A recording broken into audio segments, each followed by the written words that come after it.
kaming mga nilalang puso'y may kagalakan.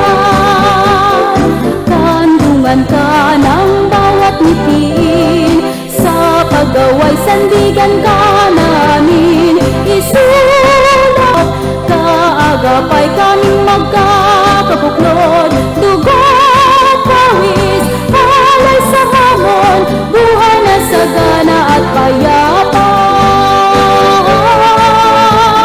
Isulat, isulat, dakilang iyong pangalan. Aming pagyamanin, likas mong kayamanan. O mahal namin ang bayan, o mahal namin ang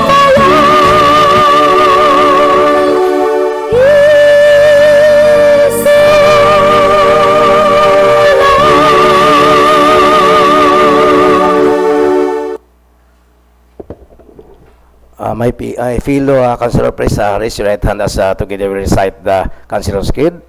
I am a Philippine Councilor, mandated by law to enact measures and ordinances that redound to the general welfare of my constituents. In their pursuits for the happiness, peace, and prosperity, I believe in public service above self. As the guiding principle of my act, and I stay the pathways of local legislations.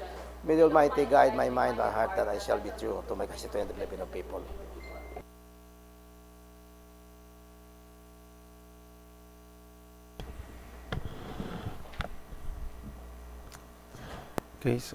Okay, so let's have the roll call. Honorable Arnold Armada, Honorable Carlo Apiado, Honorable Arjen K. Palyasigi, Honorable Moises Dolar, Honorable Ryan Dumaran, Honorable Darlene Lama, Honorable Maria Jenaline Mejia, Honorable Mariblight Cartuano Garingo, Honorable Marvin Dalanon, Honorable Jaco Salim Galmac, and Honorable Clarice Lagdamin. Honorable Presiding Officer, at this moment there are 8 members who are present is still on maternity leave, and Honorable Clarice Lagdamin likewise was not able to inform the Secretariat as to the reason why she is absent in today's session, Your Honor. Okay, so 3, 6, 8 members present, so quorum is declared. So let's proceed. We are now on the reading and consideration of the minutes of the previous session. We have 2 minutes to be read in today's session and to be considered. We have the Okay, 5, 2023.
Mr. Presiding Officer, Honorable Dolar. sa line 134, ipamasuwa na kung suwa lang.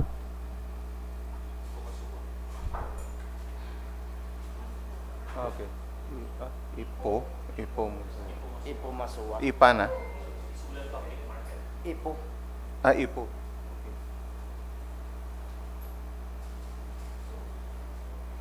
Okay, so the correction is carried.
Mr. Chairman.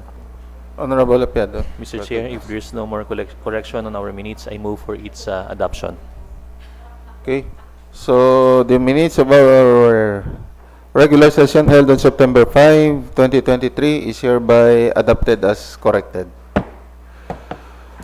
So let's consider the other minutes of our session held on September 18, 2023.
Mr. Chair.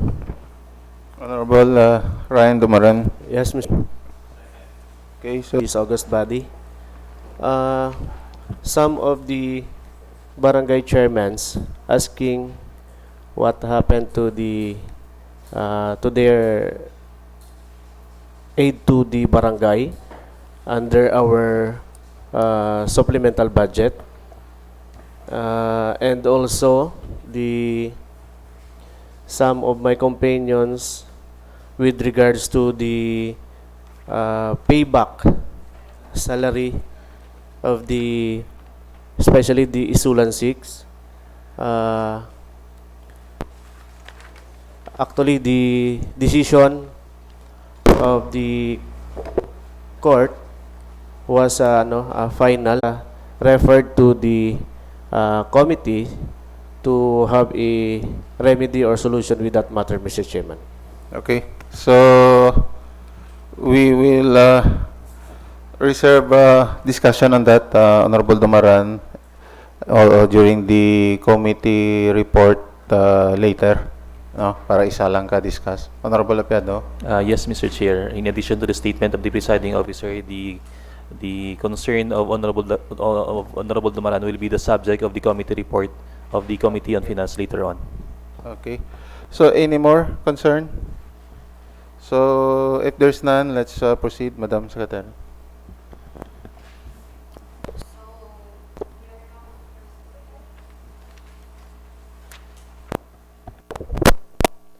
We are now on the first reading, Your Honor.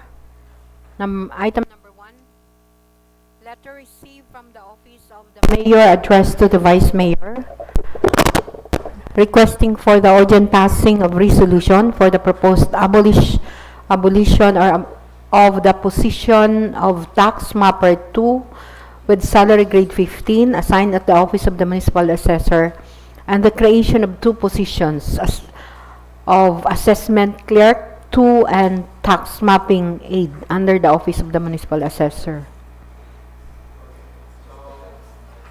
Refer this matter to the Committee on Good Government. Item number 2, endorsement letter dated September 12, 2023, forwarded to the Secretary to the SB the letter from the tanggapan ng Sangguniang Palalawigan. Resolution number 402, 16th SB series of 2023.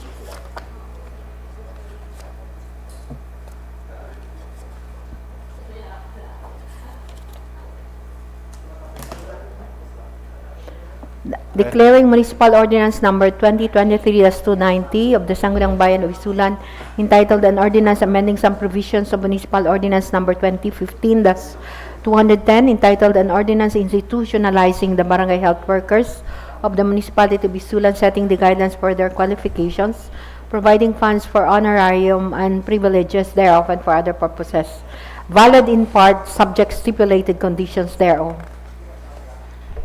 So, do we have the conditions stated Yes, Your in Honor. their... So, although this ordinance was declared valid by the Sangguniang Palalawigan, but this is still subject to the following conditions. First, we have the exclusion of the wording appointed by the barangay chairman for being contrary to the express definition provided in Section 3 of Republic Act 7883 as adopted in Section 4 of Municipal Ordinance Number 2022-276. Item number 2, the grant of additional honorarium in BHW under RA 7883 shall be subject to review and approved by the local health board as mandated in Section 7 of RA 7883. Okay. So, sorry. Refer this endorsement from the Sangguniang Panlalawigan to the Committee on Health.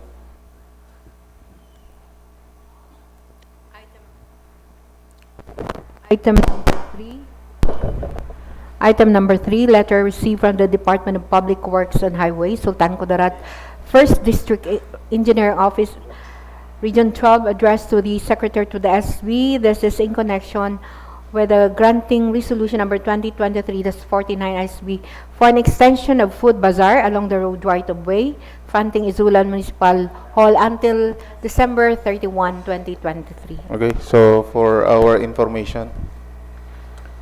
So we have no more items under first reading. We'll proceed now to the committee reports. First to report is the Committee on Finance, Budget, Appropriations, and Ways and Means.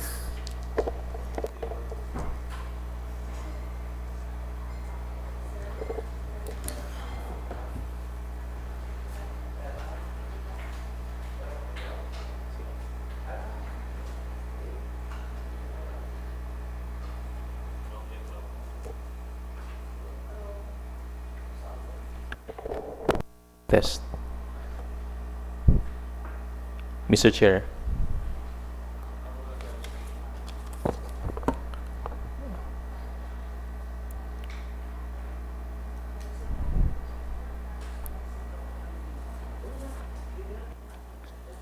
The subject of the committee report, Mr. Chair, is the committee report of the Committee on Finance, Budget, Appropriations, and Ways and Means. Committee report number 2023-07. Pursuant to the referred matter to this committee, a committee hearing was conducted on September 20, 2023 at the Sangguniang Bayan Session Hall to tackle the hereunder mentioned proposed measures. Present during the meeting were the Municipal Budget Officer, the Municipal Planning and Development Officer, and the members comprising this committee.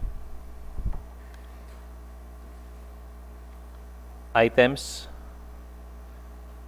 Sangguniang Panlalawigan Resolution number 434, 16th SP, Series of 2023, entitled Resolution Declaring Resolution number 2023-38 ISB, enacting Appropriation Ordinance number 2023-2 ISB of the Sangguniang Bayan of ISULAN, Sultan Kudarat, inoperative in its entirety. And number 2, issues affecting the budget for 66th founding anniversary and 10th Amongaya Festival and the settlement of obligations incurred during the celebration. For item number 1, the Sangguniang Bayan of ISULAN approved the supplemental budget number 1 of the Municipality of ISULAN for calendar year 2023 by virtue of Resolution number 2023-038 ISB and Appropriation Ordinance number 2023-2, embodying therein various appropriations in the amount of 42,751,859 pesos. It was forwarded to the Sangguniang Panlalawigan for review on July 20, 2023, in adherence to Section 327 of the Local Government Code of 1991. On September 14, 2023, the Office of the Sangguniang Bayan received Sangguniang Panlalawigan Resolution number 434, 16 SP, Series of 2023, entitled Resolution Declaring Resolution number 2023-38 ISB, enacting Appropriation Ordinance number 2023-2 ISB of the Sangguniang Bayan of ISULAN, Sultan Kudarat, inoperative in its entirety. The said SP resolution contained the following observations, grounds why the supplemental budget number 1 of ISULAN was declared inoperative in its entirety as follows. Number 1, the payment of back pay and other statutory obligations. The grant of back pay and other statutory obligations shall be subject to requirements under Section 64 of Republic Act 7160 and 5.2.2.2 of National Budget Circular number 590 dated January 3, 2023. Number 2, salary grades of 3 nurses 2 under the Municipal Health Office. The payment of salary differentials intended for prior year to be charged to current year violates Section 325G and 350 of RA 7160 that states the creation of new positions and salary increases or adjustments shall in no case be made retroactive. Number 3, the grant of 2022 Service Recognition Incentive charged against the 2023 annual budget is without basis and prohibited. The grant of fiscal year 2022 SRI shall be subject to Section 350 of RA 7160, accounting for obligations close and open parentheses. All lawful expenditures and obligations incurred during the fiscal year shall be made up in the accounts of that year. And Section 8.3 of DBM Circular number 2002-4 dated December 20, 2022, prior year's benefits whose payments were unobligated can no longer be paid in the current or future years in the view of the above-mentioned provision. Number 4, capital outlay, office equipment, IT equipment, or software and furniture and fixtures costing below 50,000 pesos shall be recorded as semi-expendable property pursuant to Commission on Audit Circular number 2022-004 dated May 31, 2022. Number 5, the amount of 17 million pesos as aid to barangays should not be higher than the amount provided in the annual investment plan for calendar year 2023. The 2023 AIP balance should be augmented by 17,000 pesos to equal the total AIP 2023 appropriations as assistance to barangays. Number 6, other personal benefits and gratuity pay for job order workers shall be subject to 8.1 of DBM Budget Circular Number 2022-4, dated December 20, 2022, and DBM Budget Circular Number 2022-5, dated December 28, 2022. Number 7, the total appropriations in the supplemental AIP and the appropriations ordinance should be adjusted and corrected. Number 8, supplemental budgets cover changes in the annual budget, thus should be authorized within the fiscal year covered by the annual budget. Section 353 of Republic Act Number 7160 provides that the official fiscal year of LGUs shall be the period beginning within or with the first day of January and ending with the 31st day of December of the same year. Further, the reversion of funds under Section 322 of RE number 7160 is at the end of the fiscal year, except in cases of continuing appropriations when the capital outlay projects are not yet completed. Close enough and parentheses. Discussions and findings. This matter was thoroughly discussed, wherein each observation as a consequence of the declaration of the supplemental budget inoperative in its entirety was taken into consideration, after which the body deemed it proper to request for reconsideration based on the following premise corresponding to each observation as embodied in the SP resolution as follows. Number 1, on the payment of back pay of the 6 members of the Sangguniang who were prevently suspended by reason of administrative case number 15-20/2021, but the case was consequently dismissed. They are entitled to the back pay in accordance with Section 64 of the Local Government Code of 1991. The twin requirements for exoneration and reinstatement were fully complied with, as they were exonerated of the charges and reinstated to their position upon the order of dismissal. For the salary differentials of 3 nurses, as a consequence of the upgrading of their positions, Nurse 2, this will be stricken out from the budget in compliance with the observations set forth therein.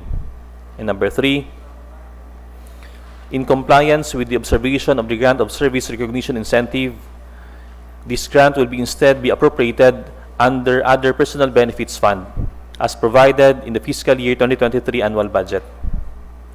Number 4, Commission and Audit Circular Number 2022-004, dated May 31, 2022, on semi-expendable property shall be complied with.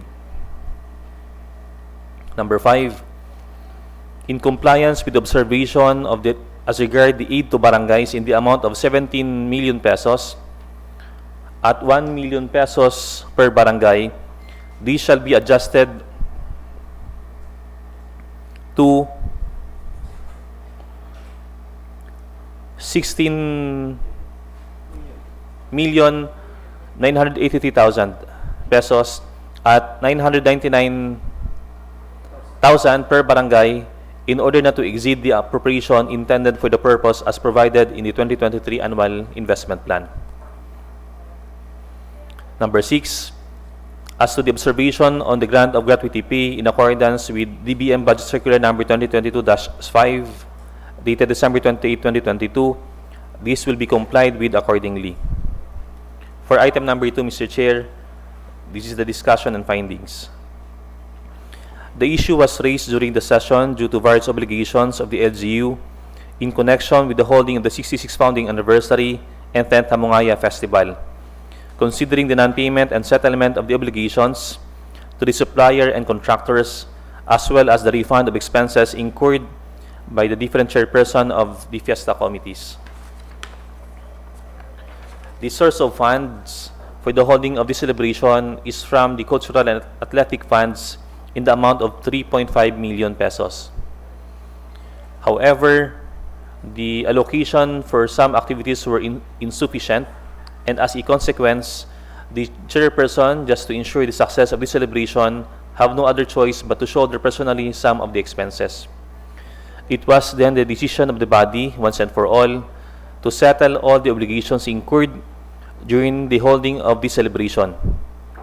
Hence, appropriate measure shall be done, and those obligations shall be funded, and in so doing, a supplemental budget shall be passed to provide for additional appropriation for cultural and athletics expenses / fund.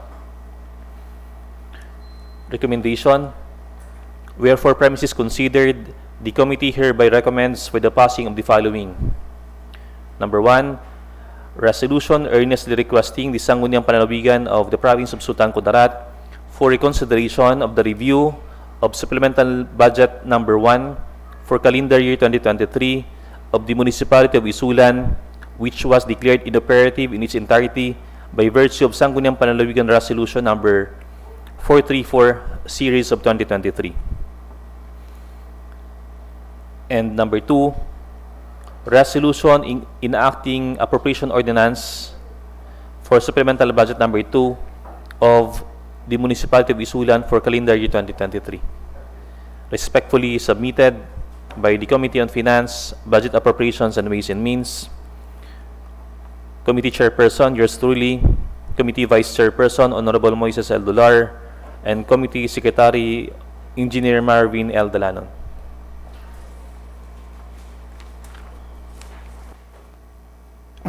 Any comment on the report?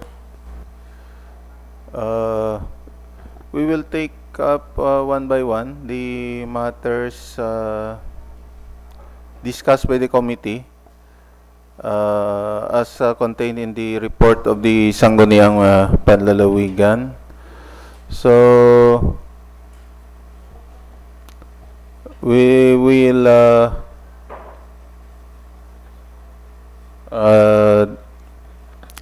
make the discussion during the second reading para maisa na lang ka-discuss. Okay. So, if there's no question on the committee report,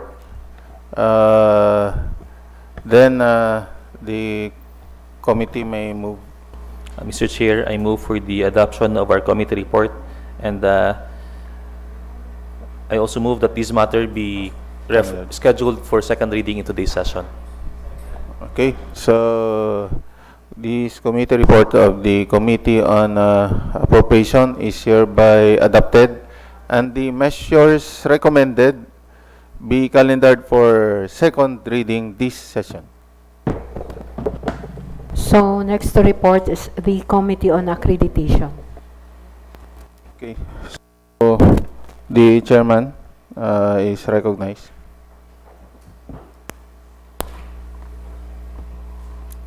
Thank you, Mr. Chair. This is the committee report of the Committee on Accreditation, report number 2023-04. Pursuant to the referred matter to this committee, the committee perused the documents submitted by the applicant to determine whether or not the requirements for accreditation have been complied with. After finding out that there is one lacking document, particularly the sworn statement, the committee secretariat was tasked to require the Bakbakan Multipurpose Cooperative to submit the lacking requirement to the committee. The cooperative submitted the same on September 22, 2023.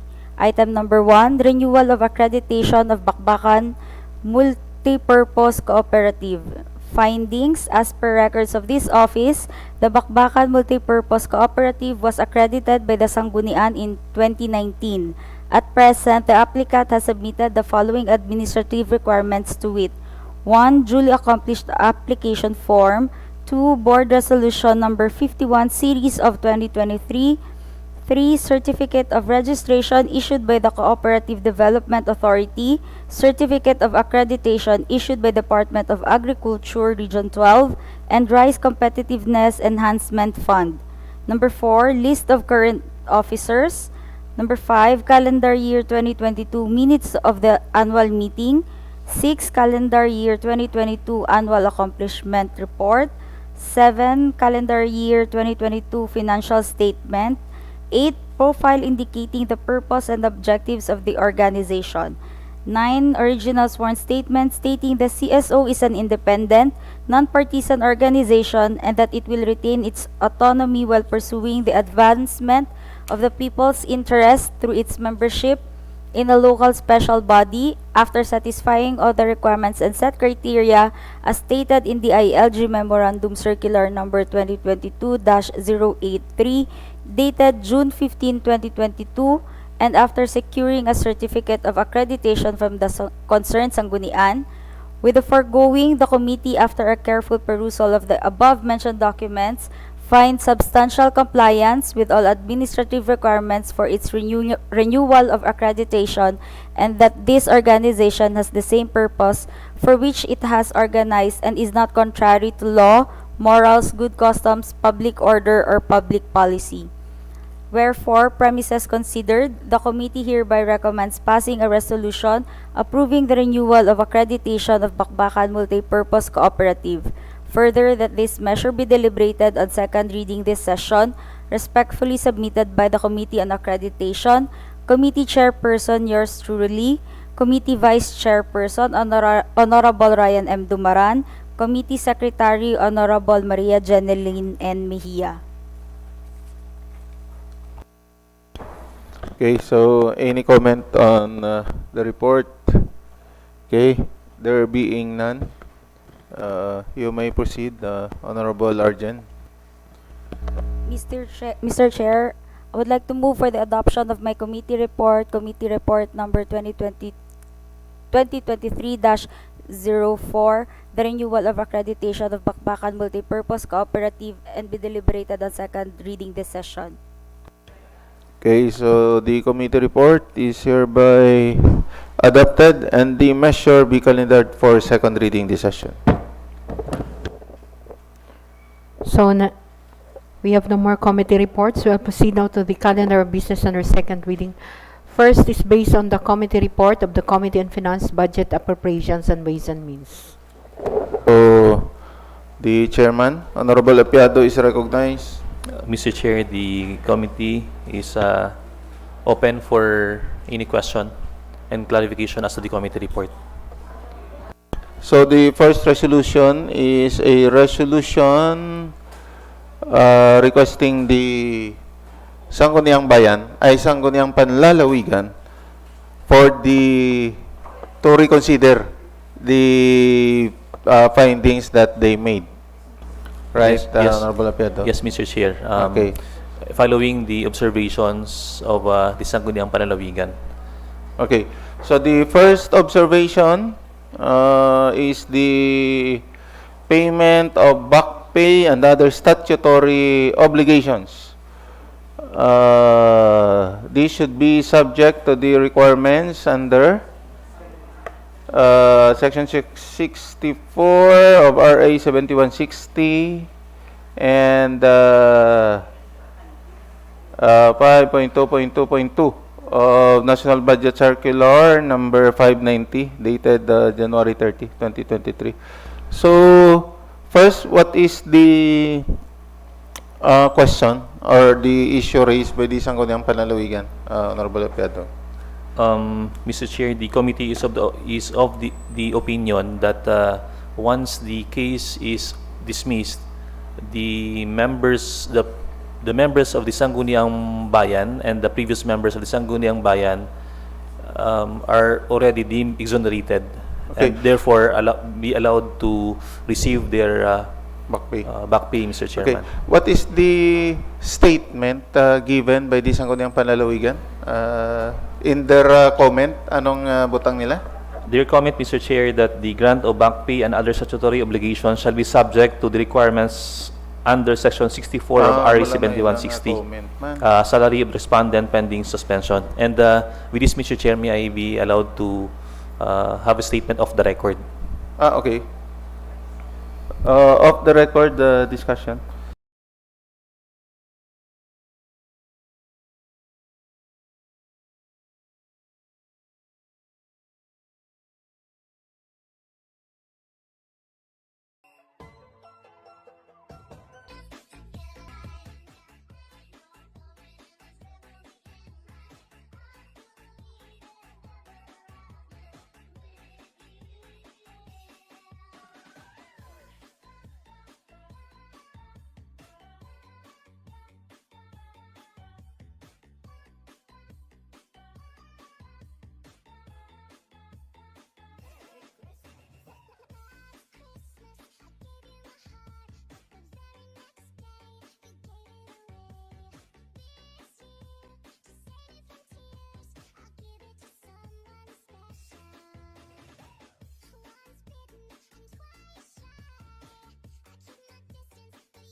DJ Roel wishing you a Merry Christmas and a Happy New Year.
ging kaltas tatong 17,000. retroactive ay ano Nurses. to? Back pay ng health workers ay ng nurse, Nurse 2. and then the back pay of the and the 17,000. So the amount ma-reduce tong amount, no? So it is up for the Sangguniang Panlalawigan to indicate the amount. Okay. Sige. So if there's no yes, Honorable Arjun. Mr. Chair, recommendation of the committee, again about the discussion on SRI, I would like to express again na mag-abstain ako about sa discussion na yan for the reason na it adds confusion sa akin, no, kasi for all I know 2023 budget hindi pa talagang pwedeng ipasok sa 2022 na budget. So again, I would like to express na mag-abstain ako on that matter alone kasi medyo confusing siya for my part, Mr. Chair. Okay. On that item,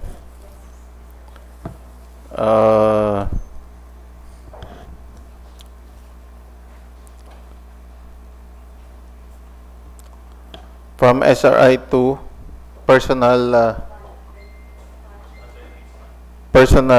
benefit fund.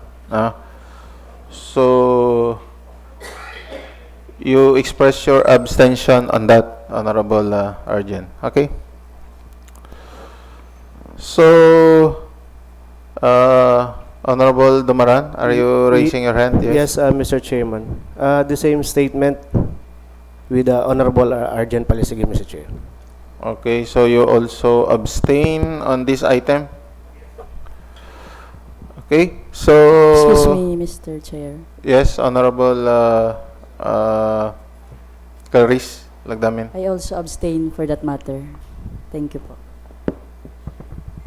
Okay, any more comment on this? 1, 2, 3, 2, 4, 5. Okay, so there being no objection, with the 3 abstention on this particular item, personal benefit fund.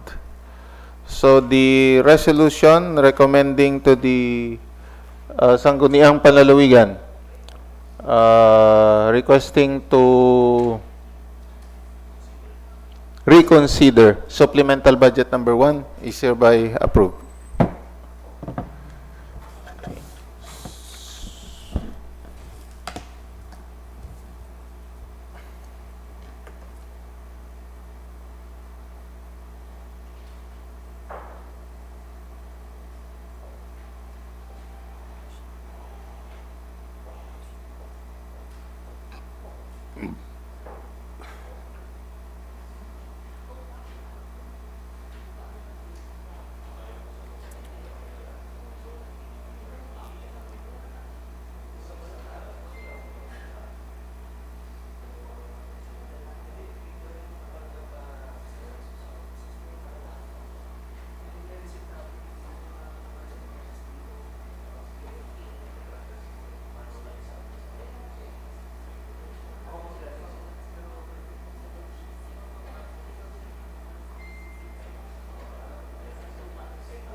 Oo.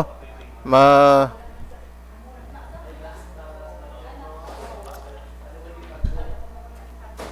Sige, sige. Okay, so Madam Secretary, we already approved the resolution on the request for reconsideration. So we proceed to the next item on second reading. So, another measure based on the committee report of the Committee on Accreditation. So the chairperson is recognized. Thank you, Mr. Chair. Mr. Chair, I would like to pass a resolution approving the renewal of accreditation of Bakbakan Accreditation of Bakbakan Multipurpose Cooperative is hereby approved. Okay, next order of business. So, as per order of business, Your Honor, we have no more items in the order of business. However, Your Honor, the municipal assessor approached me and she requested that the concern on the conversion of the acquired agricultural property of the LGU in Barangay Calawag 1 Conversion. shall be fast-tracked, Your Honor. This was referred to the Committee on Zoning. I think last session, Your Honor.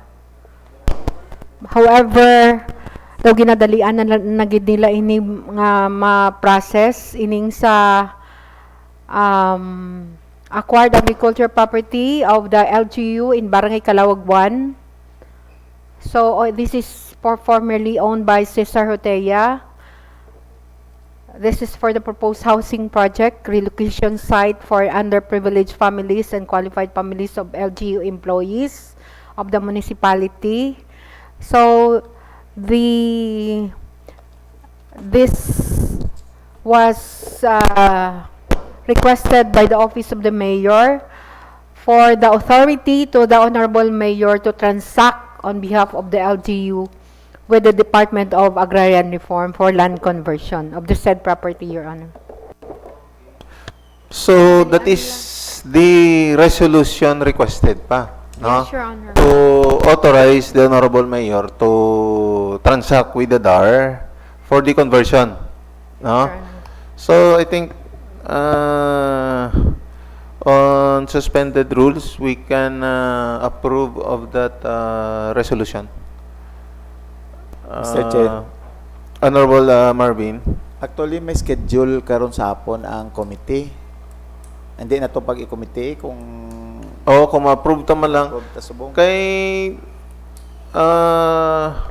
I was thinking before nga do i-determine tagid ang merit sang conversion sa aton nga level.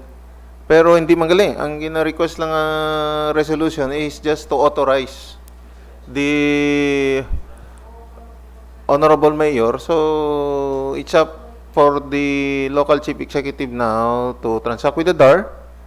Dati posible may mga requirements dito and comply with the requirements.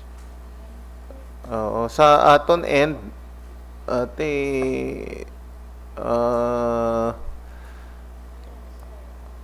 posible i-grant agad ng conversion para mag-align dito sa atong purpose. That is for residential, no? For employees, residential, kag other purposes.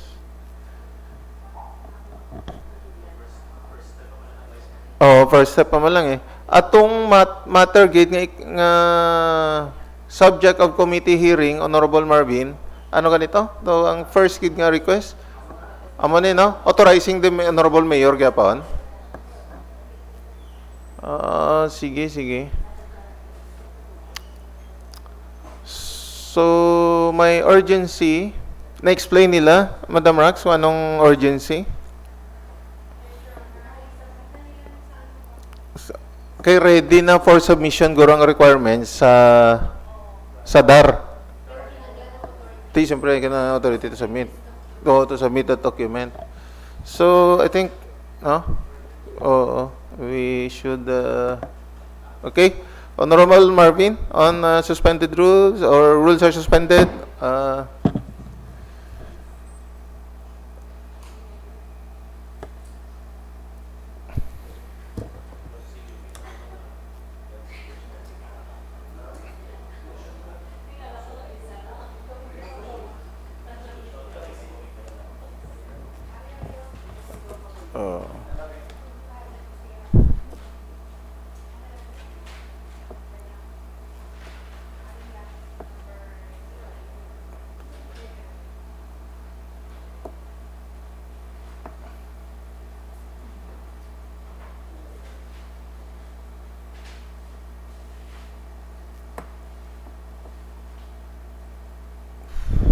Mr. Chair, Yes, Honorable Dalanon.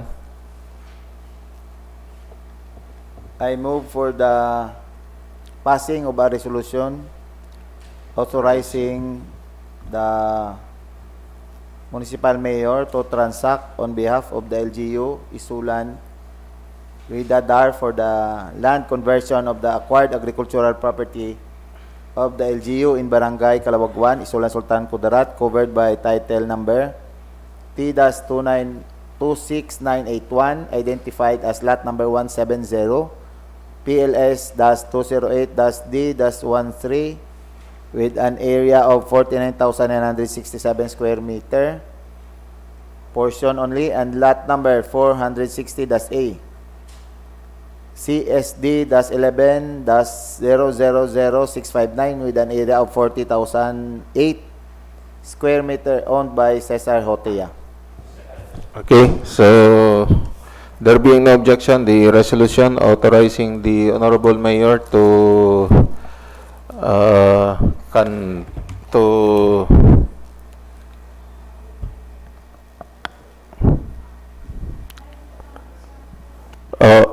to transact on behalf of the LGU of ISULAN with the DAO for land conversion of the acquired agricultural property of the LGU in Barangay Calawagwan, ISULAN, Sultan, Kudarat, is hereby approved.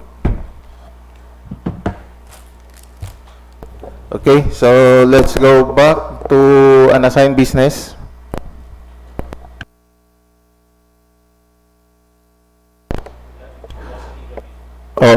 And I think the preparation of our our secretariat is ongoing. Yes, Your Honor. Any update, Madam Rax? So we'll be having our regional evaluation for the local legislative award tomorrow, no, at 9 o'clock in the morning.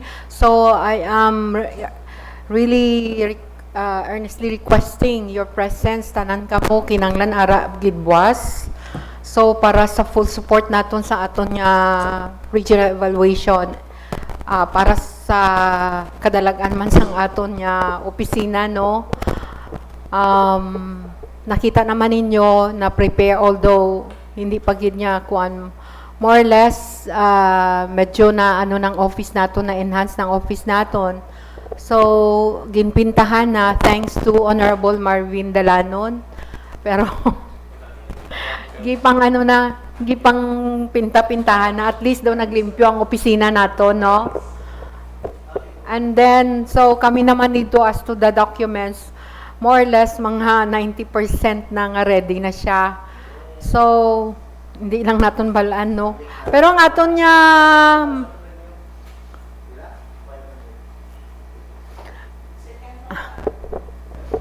let's pray nga basi pa lang majakpatan. Basi makajakpat kita ba?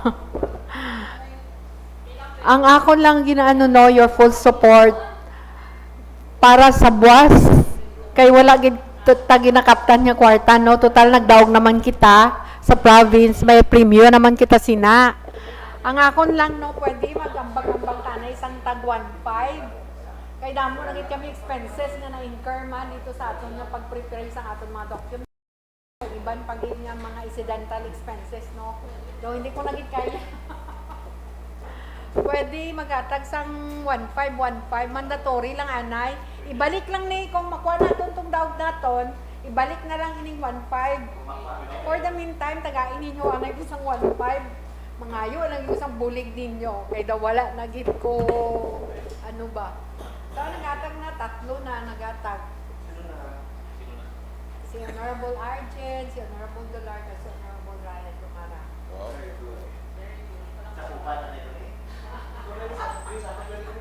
Kay ibalik mo na sa inyo. Oh, di sila mo.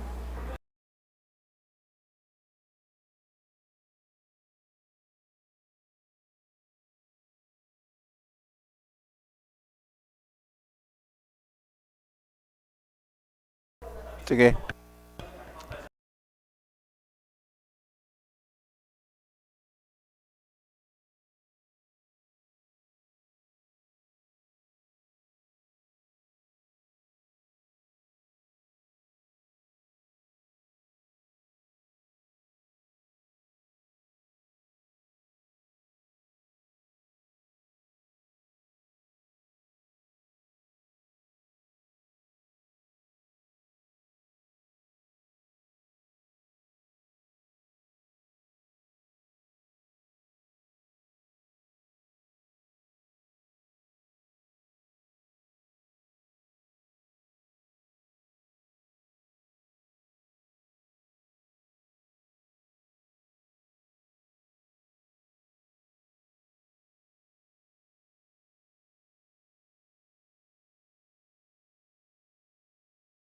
With regards to the request of Madam Sec, the MENRO will be conducting tomorrow the information education campaign that is 3 days. So the committee, 4 days, the committee is required to be here at the program, Mr. Chairman. So siguro kasi sipot lang kami, then we can go out anytime, Mr. Chairman. At least malaan ni Ma'am.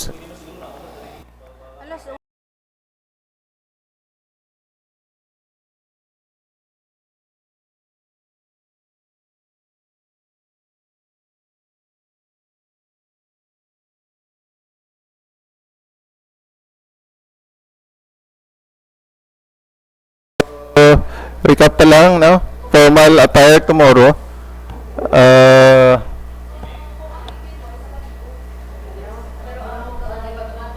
And minimum of 1.5. Kung may subrate. So, hindi siya ikuha na natin siya.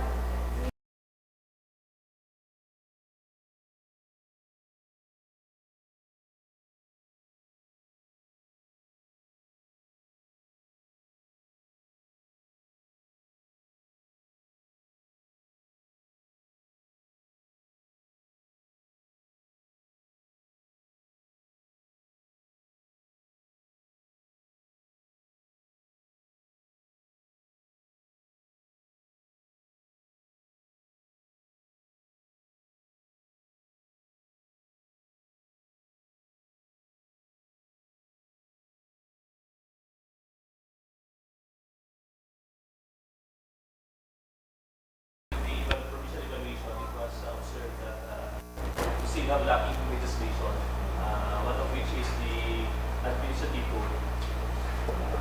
And with the indulgence of the body, this representation together with Honorable Dolar, Honorable Dalano, will sponsor legislation, resolution enacting an ordinance as regards our administrative code. Scheduled next session, Mr. Chief. For next session. First reading pa. Oh, first reading. Pero may araw ko dinadraft na.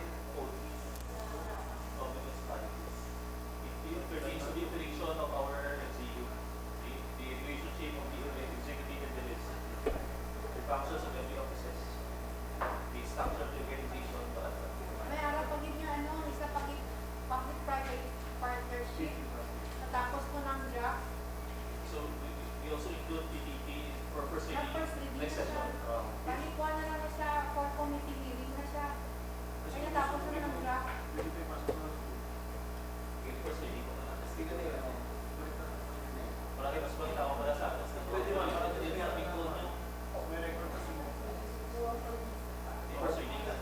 Include na lang sa first reading. And then with the ruling referred to the committee. Okay na, Madam Sec? Para... Oh.